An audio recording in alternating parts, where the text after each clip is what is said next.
Good morning, welcome to T News ప్రేక్షకులందరికీ 15వ వార్షికోత్సవ శుభాకాంక్షలు. బులెటిన్లో ముందుగా హెడ్లైన్స్ చూద్దాం. హెచ్సియు భూములు కొన్న వాళ్లకు ఇబ్బందులు తప్పవు, మళ్లీ అధికారంలోకి వస్తాం, వర్సిటీకే ఇస్తామన్న కేటీఆర్.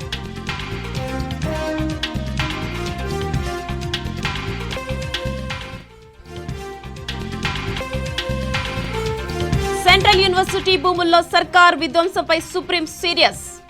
100 ఎకరాల అటవీ ప్రాంతాన్ని ధ్వంసం చేయడం అసాధారణమని ఆగ్రహం.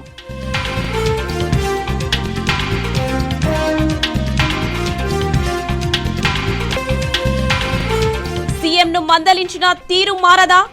గతంలో వదిలేసి తప్పు చేశామా?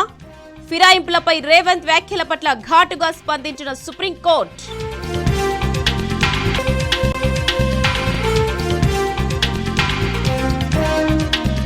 రైతాంగం పట్ల కాంగ్రెస్ ప్రభుత్వ వైఖరిపై హైకోర్టు అసంతృప్తి.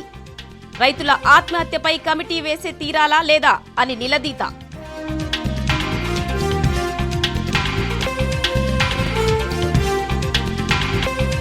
అన్నదాతలను ఆగం చేసిన అకాల వర్షం. పలు జిల్లాల్లో వివిధ పంటలకు తీరని నష్టం.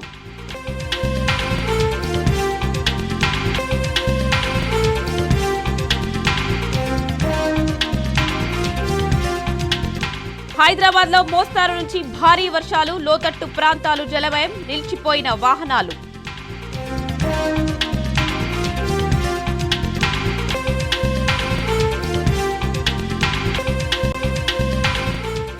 ట్రంప్ టారిఫ్లపై ప్రపంచ దేశాల ఆగ్రహం. అమెరికా పెంచిన సుంకాలతో ఆసియా మార్కెట్లు షేక్.